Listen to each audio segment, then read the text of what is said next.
4 heures du matin, cette nuit, dans le ciel de Moscou, des lueurs oranges, puis les explosions se succèdent. Touchant des bâtiments et ces voitures garées à proximité d'un aéroport. En tout, 337 engins ont été abattus par la défense aérienne russe au-dessus de plusieurs régions du pays. C'est la plus grande attaque de drones jamais lancée par l'armée ukrainienne depuis le début de la guerre. Dans la banlieue de Moscou, le balcon de cet immeuble résidentiel n'a pas résisté à l'explosion. Les vitrages ont eux aussi été soufflés et les façades portent les stigmates des drones ukrainiens. Au petit matin, les riverains découvrent les dégâts marqués par une nuit difficile. Je me suis réveillé vers 4h55. Le bâtiment a tremblé, il y a eu une explosion et un choc. Le drone s'est écrasé sur un bâtiment. Il y a eu un éclair orange et c'est tout.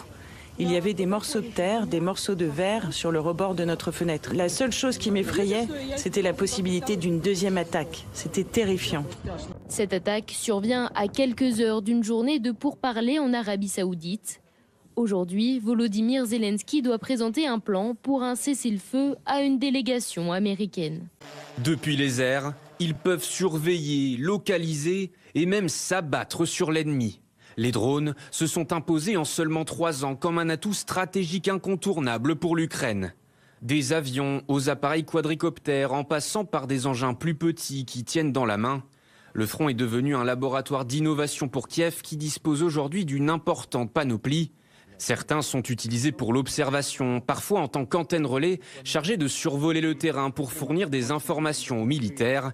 D'autres occupent un rôle offensif, comme les drones kamikazes. Équipés de grenades ou d'obus selon la taille, ils s'écrasent directement sur les blindés et les troupes russes. S'ils sont envoyés par centaines, ils peuvent même saturer les défenses adverses et passer au travers. C'est ce qui s'est passé cette nuit à Moscou. On pense qu'ils ont tiré au moins 340 drones.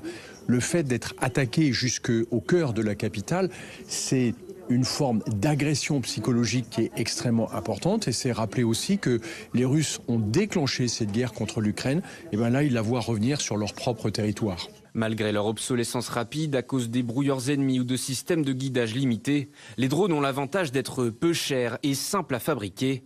En 2024, l'Ukraine en a produit plus d'1 million, en plus de ceux déjà fournis par ses alliés, et continue d'augmenter ses unités de manière exponentielle.